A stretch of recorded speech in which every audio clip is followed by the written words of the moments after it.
but to the one that endures till the end. Come on, put your hands on it. Yeah. I know that I can make it. I'm gonna keep on running. Yeah. I know that I can make it. I'm gonna keep on running. Yeah. Whoa. I know that I can make it. I'm gonna keep on running. Yeah. I know that I can make it. I'm gonna keep on running. No matter what comes, I won't stop. The second verse says, I know that come on, it's personal. Can make it. I can make it. I can make it through. With Jesus on my side, I can. I can. Come on, let's sing that again. I want you to hear the message. I know that I can make it. Can make it. I can make it through. With Jesus on my side, I can. I can. I believe it. Yeah, I know. I know that I can make it. Put those hands together. I'm gonna keep on running. Yeah. I know that I can make it. I'm gonna keep on running. I gotta keep on running. I know that I can make it. I'll make it. I'm gonna keep on running. Yeah. I know that I can make it. Yeah. I'm gonna keep on running. I'm gonna keep on running. Come on, let's take it higher. I know that I can make it. I'm gonna keep on running. Yeah. I know that I can make it. I'm gonna keep on running. Yeah. I know that I can make it. I'm gonna keep on running. Yeah. You're gonna make it. I know that I can make it. I'm gonna keep on running. Yeah. I know that I can make it. I'm gonna make it. I know that I can. I know I'm gonna make it. Don't quit. I know that I can. Come on, winners, don't give up. You gotta make it. Because he You shall make it. You're a winner. Come on, hold your head up. Stick your chest out and make it. I know that I can. I know that I can.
Connecting the community through gospel.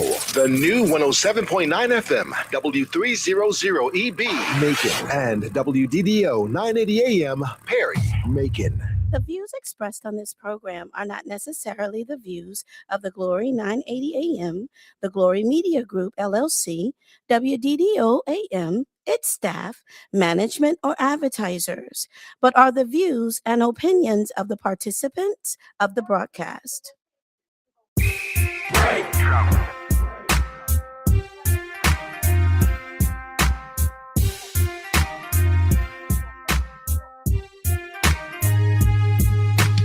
Ask Elaine, where to ask Elaine. Ask Elaine, where to ask Elaine. Ask Elaine, where to ask Elaine. Ask Elaine, where to ask Elaine. Hey there, welcome to Ask Elaine. We appreciate you for being there so much. Thank you, thank you, thank you. For the last 10 years, maybe, we've been on bringing you news and information from the inside so that you know exactly what's going on in your community. This is your voice, Elaine Lucas, welcoming you to Ask Elaine. We're going to get smarter today. And we have, you know, that we have elections, runoff elections coming up. There will be five items or elections, races that will be on your ballot. The one of them will be a race for lieutenant governor. Now, these are runoff elections. This means that the top two vote getters from the May 19th election, nobody got 50% plus one. So Georgia has it where the top two vote getters go through a runoff. They campaign again, and then they go before the people again. And we have that runoff. But the sad thing is, a lot of people don't go back and vote in a runoff. That's where you have your top two vote getters. And that is the time when you need to be rushing back, because sometimes you end up with the wrong person. Someone who gets the most votes might not be the best one, but if that person might be the best one. So I'm just encouraging all of you, just make it a habit of going back to vote. Make it a part of all the things that you treasure, the things that you know that make a difference. And this voting in this runoff election can make a big difference.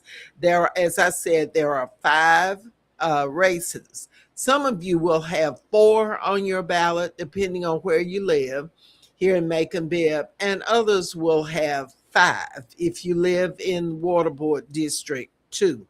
Now, you will have on your ballot for lieutenant governor. Oh, by the way, if you voted in the Democratic primary on May 19th or during early voting, you can vote in this runoff. If you did not vote, you can vote. And the Republicans have to stay over on their side and vote over there. But anyway, hopefully they will try and figure out something over on that side. But the runoff elections that are on the Democratic side, you have a race for lieutenant governor. There's two candidates, McLaurin and Parks. Then for Secretary of State, two candidates are in the runoff, Dana Barrett and Penny Brown Reynolds. And guess what? We have none other than the Honorable Judge Penny Brown Reynolds with us today on Ask Elaine.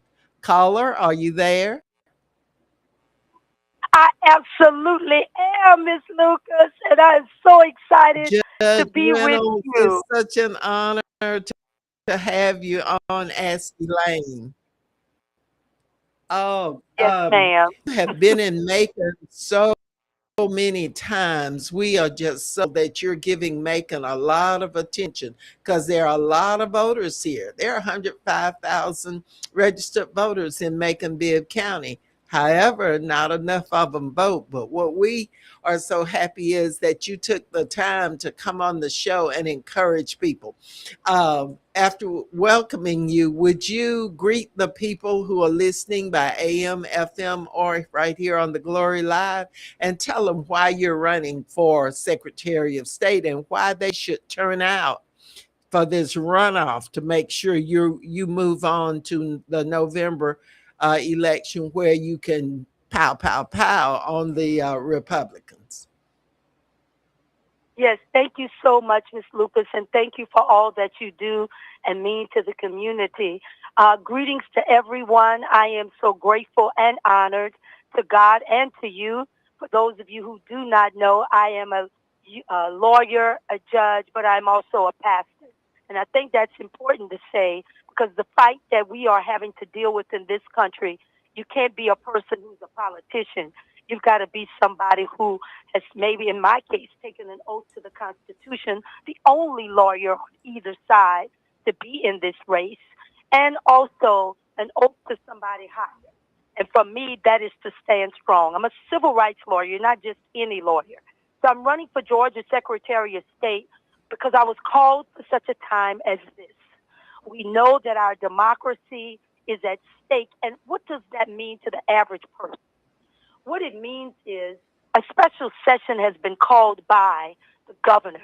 And that special session has been called because the United States Supreme Court just about gave them a blank check to erase majority black districts that really was giving individuals who had no voice an opportunity to be heard. Georgia is ready to go back into a special session using our taxpayer dollars to go and erase our voters. We know for ourselves that Georgia had over 700,000 cancellations of registrations in September by the previous Secretary of State. So we need someone who knows the law, not just somebody who's a politician and is running. And I think for me, the thing that sets me apart from my opposition, and to be honest with you, anybody that's running on the Republican side, I am the most qualified, not because I'm the only black woman in the race, not because I was the first black to be lawyer for a governor, not because I was the person who ran the Civil Rights Division for President Biden for the Department of Agriculture. I come immensely qualified. I have a Juris Doctor, a PhD, master's in postdoctoral studies from Harvard. Because we know when a black woman shows up, when we show up, we got to show up with every Yeah, credential you we're can have. always ready. Yeah, We always ready. And yeah. so why is the vote? I'll answer your question and then give you a chance because I haven't even taken a breath. You can see I'm excited. The only place where we can be equal in America is when we get in that voting booth. I don't care if you're a billionaire, you get one vote. I don't That's care if you're the president of the United States, you get one vote. I don't care if you picking up trash. Are you disabled? You in the military? Or you don't work at all? You get one vote. It is the only place in our lives where we are equal to one another. That's powerful. right. And if that doesn't make you go vote, if that doesn't make you go vote, I don't know what is. I don't know either. And that's what we've been preaching every week, that your vote is your Yes. voice. It makes a difference. There have been some really close races. We expect these races coming up to be close. And so everybody's vote will count. There are some races that have been won by one vote or four votes. So we need to exercise that right. Um, Judge Penny Brown, I understand that you've received some really, really serious endorsements. Some folks who say that you're the best candidate and that you should be the next Secretary of State. I'm one of those folks. I voted for you in the previous election, and I've endorsed and am handing out information, letting people know why it's important to vote for you. But you've already told people why they should vote for you. But who are some of these other folks who have endorsed you? Well, I am so grateful and honored to have U.S. Senator and Reverend Raphael Warnock endorse. Mm-hmm. That is one of the most significant endorsements, although all of them are important. But his is because he's been voting, he has been fighting for voting rights and in the United States Senate. He is a beacon of consciousness, and for him to do that, Governor Roy Vaughn is supporting me. And District Attorney Anita Howard, Yeah, right in your own community. Why that means so much to me? Because she's a history maker herself. she She is. knows Yes. how to break a glass ceiling. And she not just, it's one thing about endorsement, but it's another thing about putting it into action. Do you know, Right. Ms. Lucas, she been out there on the street corners for also Representative Floyd Griffin, That's that right. area has endorsed me. All the county commission chairs in the metro area of Atlanta. And why is that important? The governor just signed House Bill 369. And what that is the House members took 5 counties, Fulton, DeKalb, Gwinnett, Cobb, all of them that were led by black women and Clayton Mm-hmm. as DAs and as county commission chairs and said, we're going to make these nonpartisan, but Right. all of the rest of the counties, they can stay with being Democrat or Republican. Can you Mm. imagine? Because my opponent is a commissioner. All of her colleagues, it's unprecedented because they've never done that. All of the Metro Atlanta commission chairs and CEO of DeKalb County have endorsed me, together with all of the Metro Atlanta sheriffs, including the sheriff of Chatham and Columbus as well. I have Mm-hmm. endorsements from Representative Winfred Dukes, former Representative Winfred Dukes in Albany.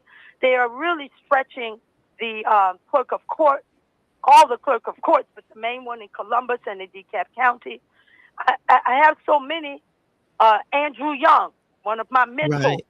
Right. Shirley Franklin from Atlanta area. Yes, ma'am. But really, to have yours and to have DA Anita Howard, I'm going to tell Right. you why it means a lot to me, because you all have paid your dues.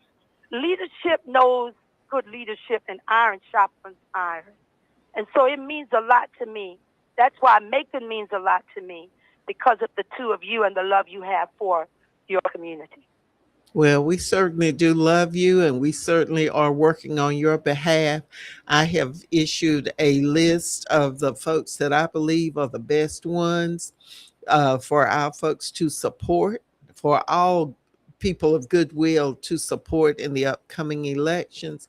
I hope that people will get a copy of the Middle Georgia Informer or stop by EL High School and pick up voter information, a sample ballot that shows the preferences, the folks who will are best suited, equipped, and involved to carry us forward and stop some of this mess that's going on, because truly it is just mess. The most qualified person in all of this has been Judge Penny Reynolds Brown.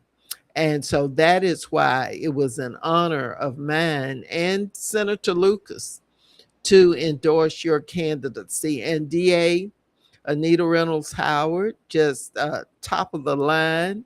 And so we want to get as many people as possible to make sure that you go and vote. And if you're interested in seeing the layout, the 5 races that will be on the ballot, it'll be quick in and out this time, not as long as it was in the primary. So we just want to get everybody out. We've got a lot of people who are in the chat with us, Judge Brown. You were on a TV show too, didn't you? Didn't you have a TV show? Yes, ma'am. I was the only Yeah. person to own my show called Family Court with Judge Penny. So I have a long history of coming into folks' living rooms, and they got Yeah. to see the integrity and character of who I am. Yeah, and I've heard you do a little preaching too. So I mean, you're a top drawer. Randy Crawford is with us, and his twin brother Ricky Crawford. Donald Druitt is on with us. My sister Nita Huckabee is on.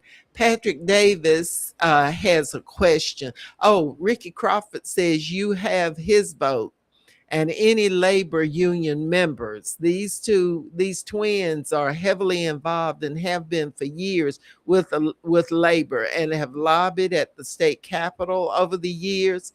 And so you have their support. They're still very active. And so we want to thank them. Charlia Foster, who's associated with the youth of the AME Church here locally and on the state level, says yes, yes, thank you. So you're getting to the right folks. Patrick's question is, would you support expanding the early voting period in Georgia?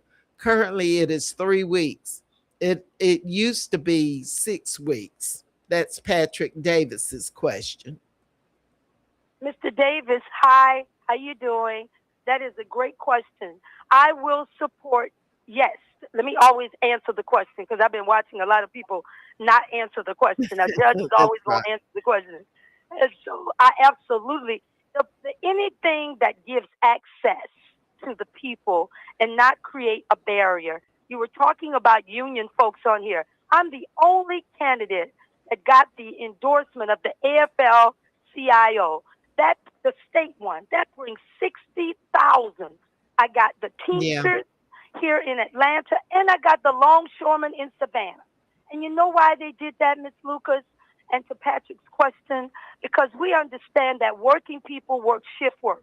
We understand that working people take care of sick parents, and they have Right. children. And it's not always convenient to go and vote in a short period of time. So I would like to give as much access as I can. I will advocate with everything that I have to do that. And so that's a very great question and smart question. You can put me on the record for this. But that's what the other side has been doing, Patrick. They've been doing everything they can to make it harder for us to vote. And so we believe in access because if what they want is they want to pick their voters and they don't want the voters to Right. pick them. Right. Right. Right. Charlia Foster says that she heard you last week at the 6th Episcopal District AME Spring Convocation. And she says, we have to get you elected. The time is now. And Oh, absolutely, out of a lot of the candidates that are running, you are just so.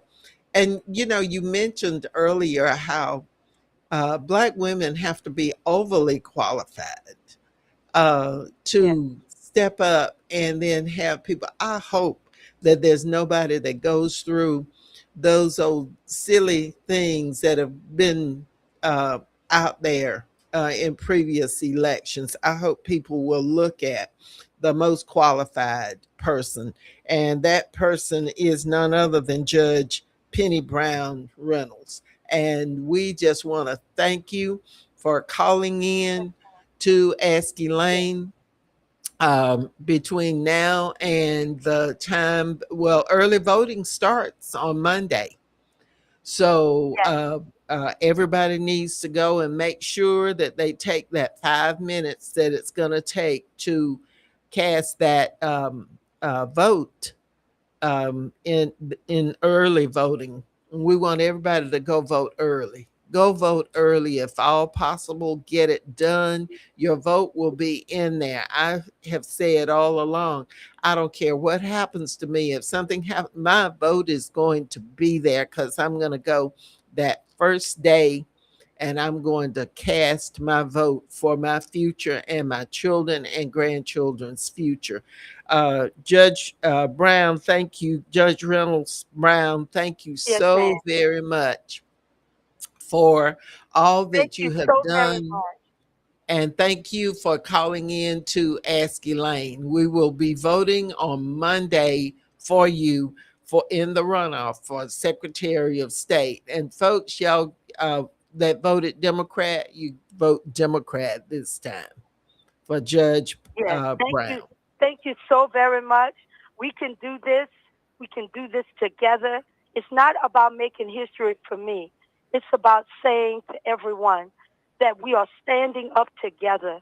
I want you all to go out, keep praying, but faith without works is dead. We can do this. It Thank is. you, Miss Lucas. And listen, thank you to your husband for all of his great service and for his endorsement likewise. God bless you. All right. Thank you so very much.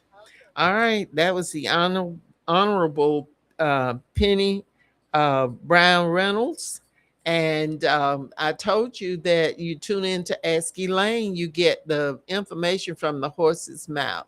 We don't tell you what somebody said or whatever. We bring those folks to you.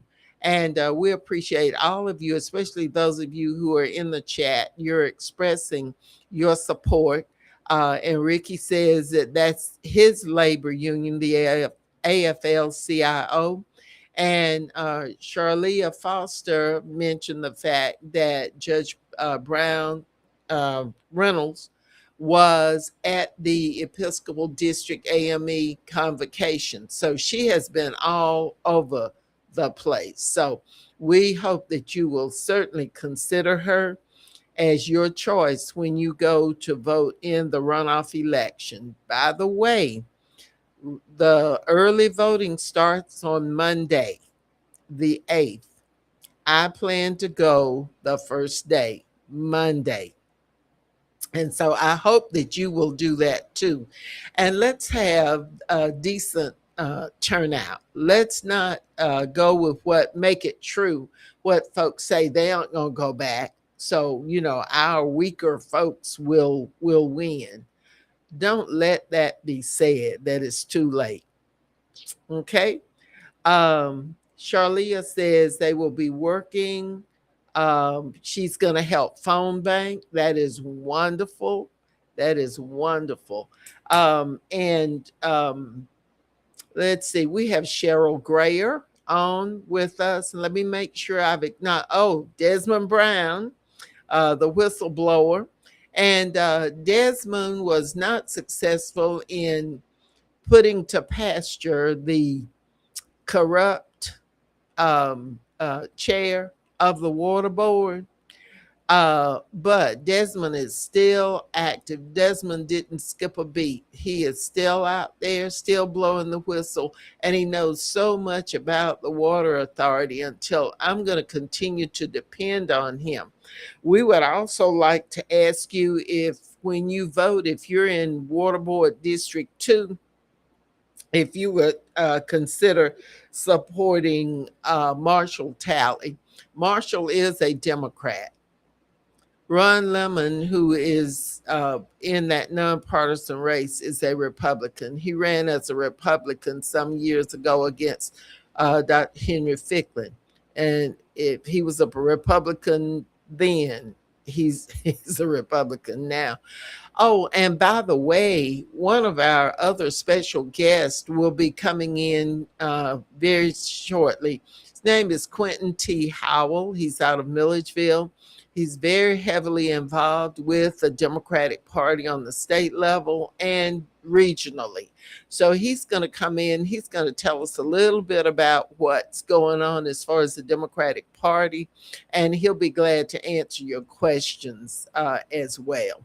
I think that we got everybody, but we're just so happy to have everyone on with us, those who've tuned in on AM, FM, and here on the Glory Live, or by whatever medium you have chosen to join us.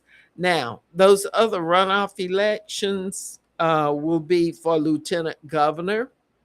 Then we have the Secretary of State. We have a runoff for Insurance Commissioner, DeAndre Mathis and Keisha Sean Waits. We have asked or given our support to DeAndre Mathis, who was on this show and also called in to a previous show. He is the only one who ran for insurance commissioner, who is a licensed insurance agent. And I thought that that was unique. And I think it's unique too with the water board. I've never seen Mr. Lemon at a water board meeting, nor have I heard him speak on water issues. Mr. Talley has always said he wanted to be a member of the Water Authority, and has a wealth of information that he has been sharing, and some really good ideas for some things that can be implemented.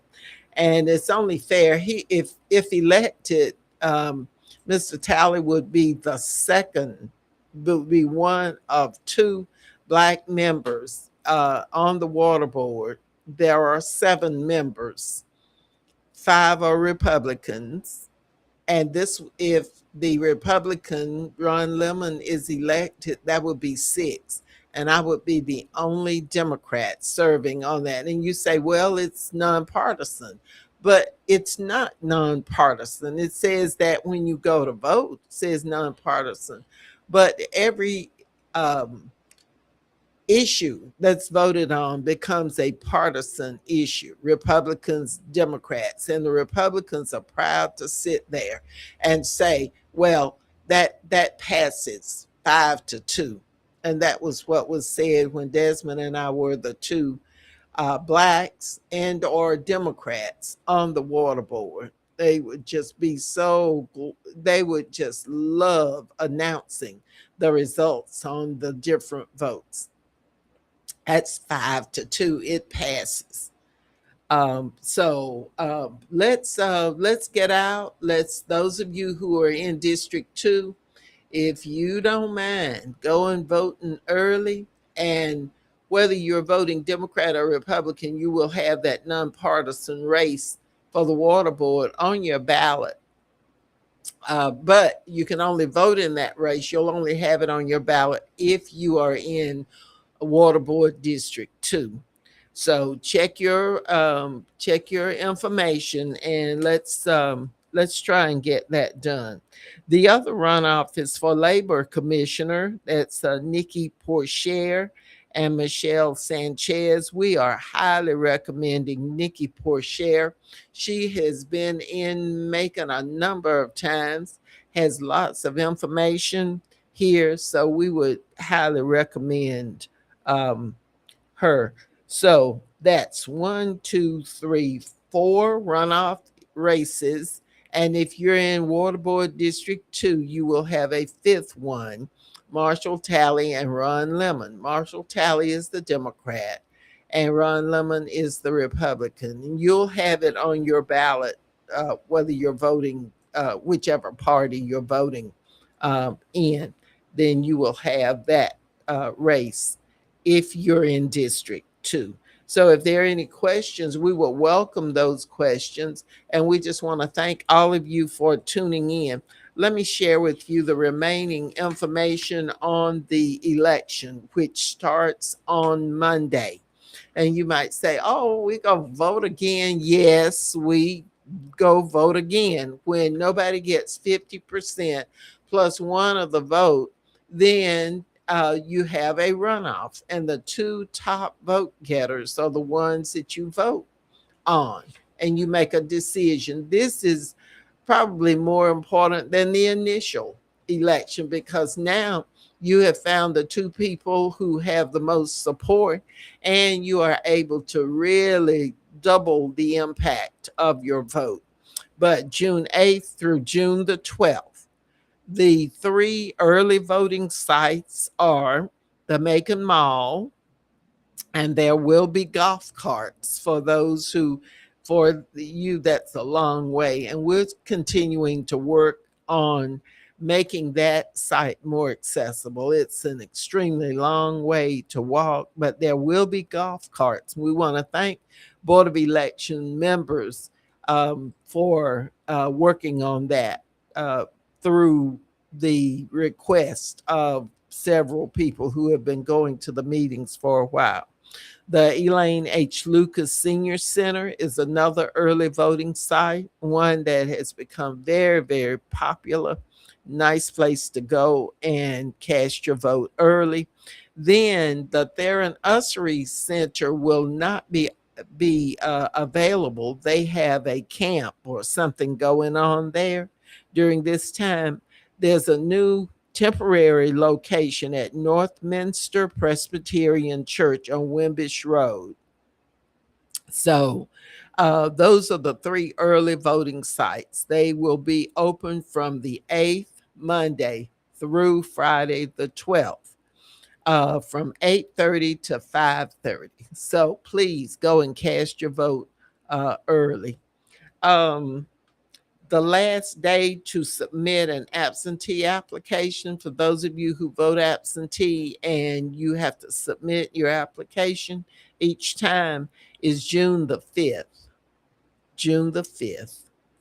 And so this information comes from your Macon Bibb County Board of Elections. They have an outreach team that's providing a lot of information to a lot of citizens. So we appreciate getting this information.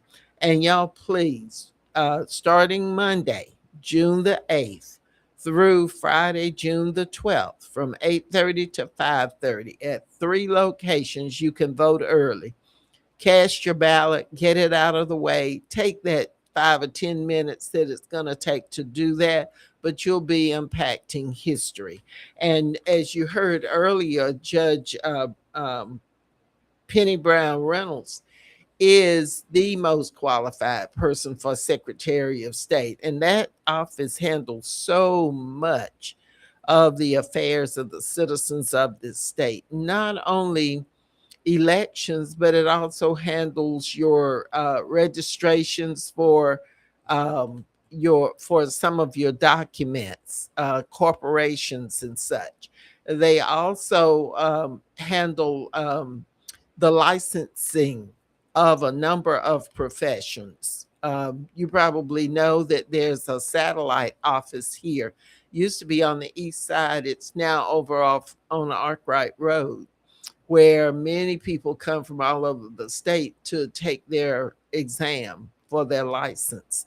So that office handles a lot of stuff, but it needs to be modernized, and the technology needs to be upgraded as well. Judge Penny Brown Reynolds can handle that. She is well equipped. Minister, um, a lawyer, judge, eminently qualified. So we highly recommend her to you to vote in the runoff election. As I was about to tell you, our special guest, or I mentioned earlier, the special guest who's coming in is none other than Quentin T. Howell out of Milledgeville. He's heavily involved in the Democratic Party, and he's going to talk about some statewide things that are happening. One other thing I want to mention to you is the fact that Senator Lucas and some partners presented Soul Jam on Sunday at Henderson Stadium, and you showed out. It rained heavily twice during that day, and you came and filled up Henderson Stadium, and he is just so grateful. All of them are very grateful that you support Soul Jam. This was the 25th year of Soul Jam, and so you really showed up. You showed out. Nobody had any trouble or anything. It was just a great day. Wonderful food. People had their libations. They saw people that they had not seen in a while. So it was just great. It was a great evening. And the music, King George was the headliner, and there were so many others. Your senator sang with the Soul Jam band group. James Duncan sang along with that group. There were just some wonderful times to be had Sunday evening at Henderson Stadium. We want to thank Sheriff David Davis. We want to thank DA Anita Reynolds Howard, who had her whole team out there handing out goodies. Kroger provided reusable bags for everybody, and it was just wonderful. And hopefully this community event was good for you, and that you'll continue supporting community activities like this. Our own Senator David Lucas represents Georgia's 26th senatorial district. I believe there are about 170,000 people. And I see our special guest coming in sharp in his Savannah State College. Is that Savannah State College blue? Yes, ma'am. Just, yeah, I see a little tint of orange there too. But we always keep the blue and the orange. Yes, ma'am. Got that. And we want to welcome him. But what I was telling you was that Senator Lucas is starting his 52nd year. Congratulations. In the Georgia House of Representatives. And he will be going into special session on June the 17th. As a matter of fact, that's the day after the election.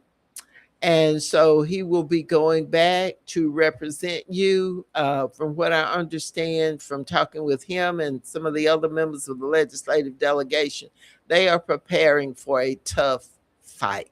And so we've got to join in and help them. There are buses that people are putting in NAACP right here at DDO. They're going to have buses. Amen.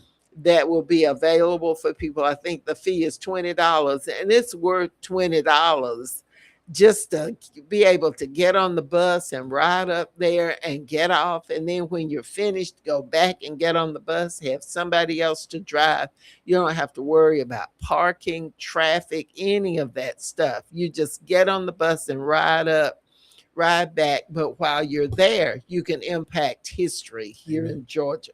So we need to, and that leads me into my very special guest, Mr. Quentin T.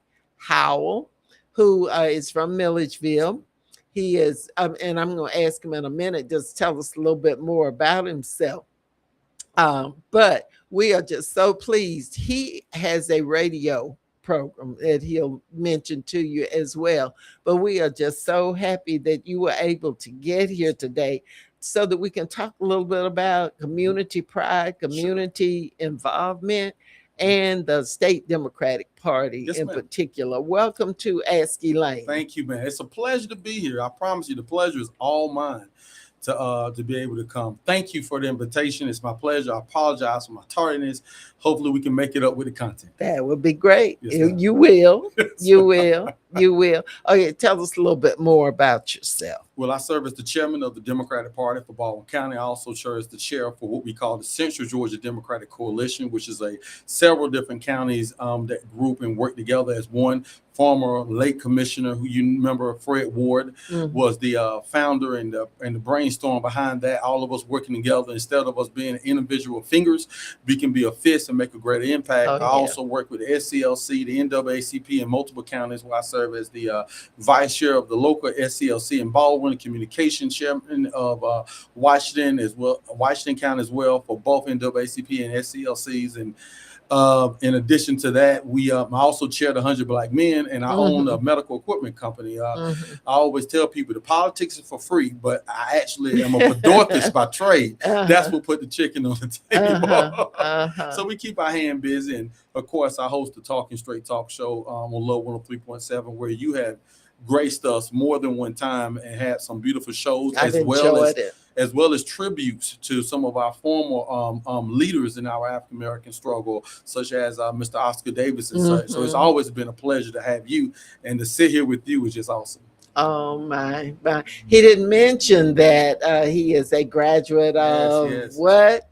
The Savannah State University. The Savannah State University. They have a new president. Awesome. He's the youngest, I think, at 39. He's probably the youngest president of all the colleges. Well, I always tell people going to HBCU is an awesome thing. It is. And if you go to another one, it's okay because everybody can't go to Savannah right, State. that's true. Everybody can get there. But for those who want the best, come on. Would you believe I didn't know what a HBCU was when I went there? Well, they weren't calling it HBCU. It was just a black college. I didn't even know what they were saying. I'm the first member of my family to go to college. And so when we got there, we were going through this orientation. I was familiar with Georgia College, Mercer University and such. And I'm like, what's a hookah? What's a hookah? What is that? And I'm like, oh, so I figured out that trajectory because I got there through the Navy. I was already enlisted into the Navy and I got picked up for the officer program. I did not know that. Yes, ma'am. I got picked up for the officer program. I went to MELPS. I had already signed up, put the right hand up and had a date to be transported out. But I took some more tests and got accepted to the Naval Officer Program. And see, a lot of people don't know that Savannah State has a wonderful officer program for yeah. Navy as well as Army. Yeah. And that is such a better way to go into the Navy versus just being enlisted. And I found out most recruiters don't ever tell, especially African-American recruits, no matter the intelligence level at all, they just don't tell them about these officer programs. Right. They don't make no money on them. And that's how I got in through that naval program and just had a tremendous experience.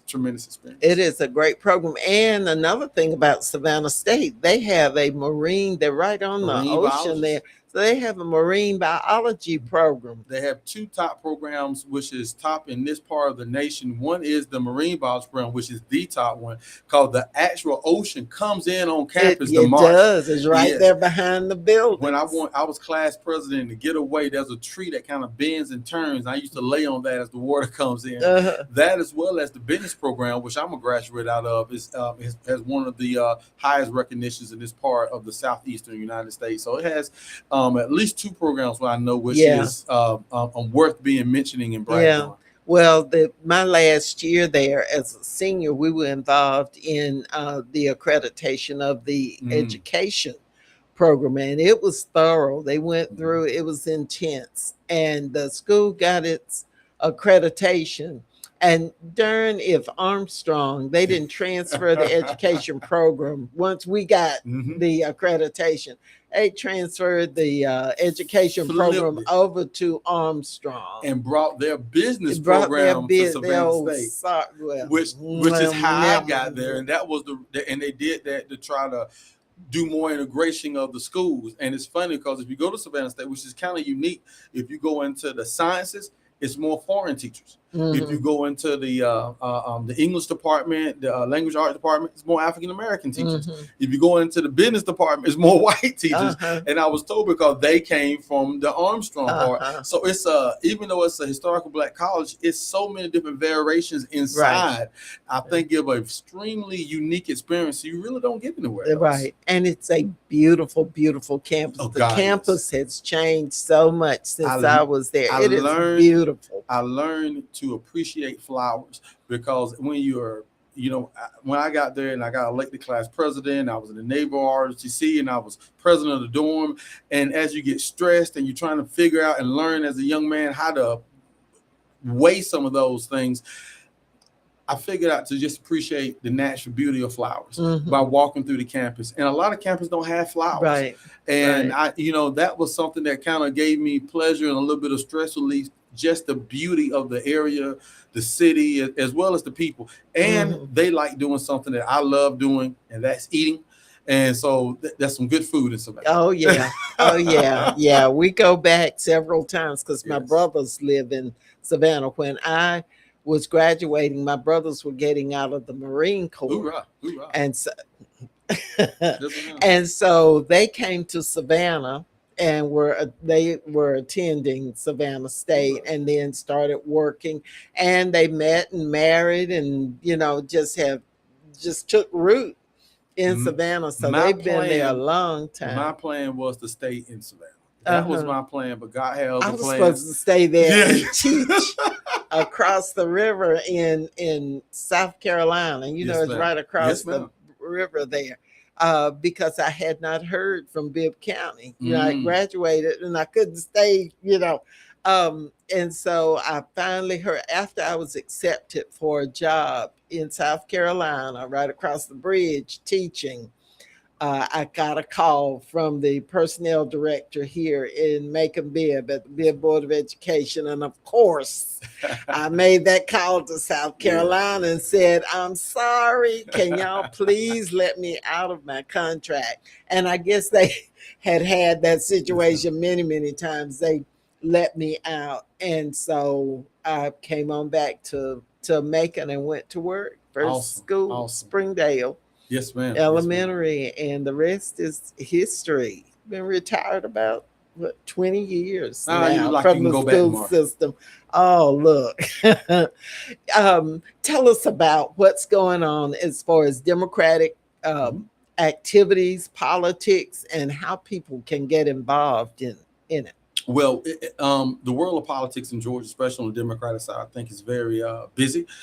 We see a lot of potential coming off of 2025 and that win we won 2 statewide races where we hadn't had a Democratic elected person statewide in over a decade. Yeah. Possibly close to 2. But that means a lot of elections in between there. But with that win, I think we saw during this primary election so much movement, so many people running. The ballot in some cases was 2 to 3 to 4 pages long. Yeah. I think something that occurred, Ms. Elaine, was the mere fact people always ask the question, how you get people more involved? Or how do you get young people involved? I think getting young people or older people is the same. It's when you get your own skin in the game. Yeah. And the Republicans made a calculated, horrific decision last year. And it allowed people to see skin in the game. And when I say that, I mean this here. I think if they could go back, they would have never had to fight about ending TANF, ending welfare, and all of that, all of those conversations. People in not just the state of Georgia, but in other states, they was able to see where food and their kids, and because most people get used to eating 3 times a day, and how that might not be as much of a possibility. When people people, a lot of times we have conversations about how many people have unfortunately deceased and died. Sometimes those conversations become backgrounds because we heard it so much. But last year, when the conversation was, well, how are we going to feed the kids on the summer or during the holidays, welfare going to be cut out, TANF going to be cut out. And that's not just an African-American thing. That crosses the board. Oh, yeah. And I think people be surprised. A lot of times it's more people who are not even African-American. There are gain from those programs. Yeah. People saw how their skin in the game was going to be affected, the game being politics, and they came out and they voted in larger numbers that people on the other side didn't expect. They didn't see that in 24. In 24, 2 counties in Georgia that hadn't went Republican in over 20 years went Republican. Millersville is one of them, Millersville and Jeffersonville. And I told them, I said, we'll give you one. Every 20 years. We ain't planning on giving you another. That's all we can take. We can't take too much. So with that showing that we can win, and with people understand the formula of let's show our community not just the history of the importance of voting, but how it's going to affect you today, how it's going to affect you right now, not just eating, but gas, mortgages, rent, cost of living, minimum wage. These are things that are so tangible that crosses racial divides, financial gaps, and it makes a larger difference. I think we saw a large spillover of that within this midterm race. In this midterm, we had such a larger influx of Democratic voters in the state of Georgia than we did Republicans. One reason that's worth mentioning is Democrats didn't spend a fraction of the money that Republicans spent. Mr. Jackson, who's running to be the gubernatorial candidate, he done spent almost $1 billion. They started early beating each other up. Yes. And I like that. Love it to death. I'm a pro wrestling fan, so I always love it when they hit each other. But, Mr. Jackson, who's running for the gubernatorial candidate, him alone done spent, I think, is almost at $1 billion of his own money. It's hard for me to wrap my head around. To underwrite health care, food, housing, everything for everybody. On my way into your studio, I was looking at this gentleman in front of the hospital sitting there holding a sign. hungry, needing Uh-huh. something to eat. Think if we could use those funds. Democrats didn't put a fraction of those resources in, but they still didn't have as many people come. I think that crosses over while they're at this point now trying to close precincts, and they're trying to merge or close or council districts. Like you said, this new special session that's coming up. And that's scary that we can't have a conversation or a debate or an argument about policies and ideas. They have to cheat. They have to say, well, let's just close polling places so we make it more difficult for people to go. Let's make it more harder for people to vote instead of let's put better policies out. And that's the fight we're fighting. And part of that fight is always trying to get engaged persons to understand we're fighting for you. And if you don't come to the polls and vote in a way to be progressive in your own community, the fight that your husband, Mr. Lucas, have, or my friend Representative Griffin have, is much harder. Much harder. Well, their goal is to go up there, and I would not be surprised if they didn't go and tamper with. Well, Senator Lucas is that district, the 26th. They can make that majority white or or lean Republican. Representative Griffin's district is so close. 52%, 51, 52. And you have a downturn in the numbers of votes, and we lose that. We cannot allow this to happen. And the way that we solve this or push back is that we go and vote. So everybody, whether you voted or not, you can vote this time. So there's no excuse. You got to do something to help save yourself. You have got to. Commissioner Donis Bryant is on, and she greets everybody. She said she found a hidden gem in Savannah. It's called Bobo Seafood. I hadn't heard of that. I hadn't, but I love to go through there and that smack a little bit. That must be a new one. That sounds like a new one. And the one out on what's right next to Savannah, right? Coming on the interstate. Beside oh goodness. Well, the city councilwoman down there has a restaurant, Shabazz. Oh, really? Yeah, Miss oh God, her name is escaping me. You got it too. Yeah, for real. Yeah, right there off of Victory Drive, the Shabazz restaurant, best fish sandwiches you will ever taste in your life. Really? Her husband, of course, and her business, they always make it available to Democratic candidates. Anybody running for governor, you're gonna have the biggest sign on their place right there off of Victory Drive. El Shabazz is the name of that restaurant. Oh, okay. And I know out there's another one there that's right next to Savannah State. And what's the name of that little city? It's a little city. Thunderbolt. Yes, ma'am. Thunderbolt has a great restaurant there. Awesome. Yeah, there's another one in there too. And when we're in Savannah, we usually go. Yeah, but Commissioner Bryan is absolutely right. There's some real gems in there. Ma'am. There's a downtown restaurant that's similar to our Buckner's up the road that serves food family style. Awesome. And there are lines all up and down the street. It's in the central city area. Lines all up and down the street, waiting to get in there and sit down. Hey, my stomach rumbling now. Oh my! But I tell you, the tag what you just said about get out of vote. I always add a one little caveat to it, because some people will look and say, "Well, I already vote."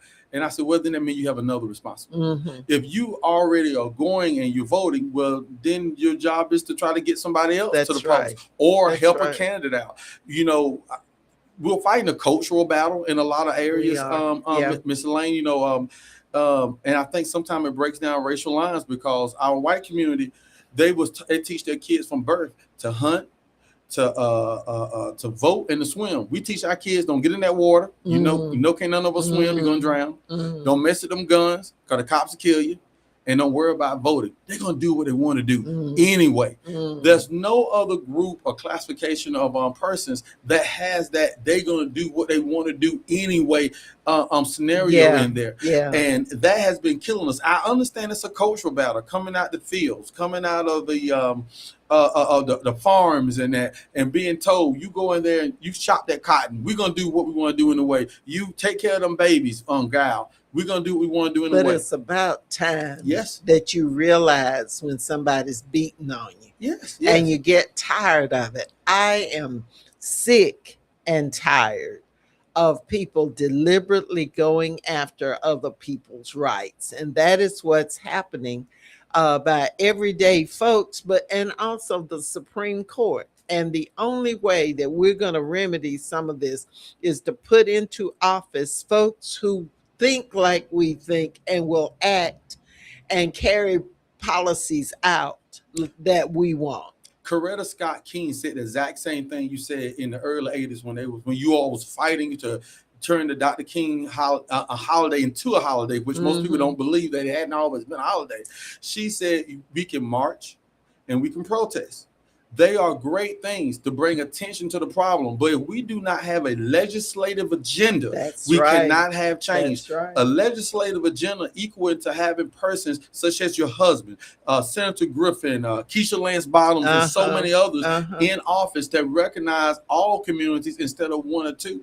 And I think part of this problem you're speaking of, Ms. Elaine, goes back to the continuation of the fight that started not just in the 60s, but the 50s, the civil rights fight there. Right.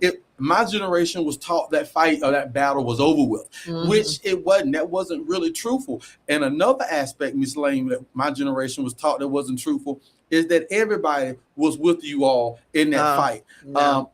The late Marion Warren, out of Hancock County, who passed last year, a great friend of mine, he used to always say, during the civil rights movement, you had about 200,000 Black folks that was active. And I'm like, that's great. He said, no, it's not great. Out of all of the, he said, well, you had over 2 million in the country, and only 200,000 was being active. So there's the fight we still. That's people right. such as you and your husband that's been in this battle so long. If you all would have hundreds to thousands with you in the battle, that wouldn't make the battle so difficult. That's right.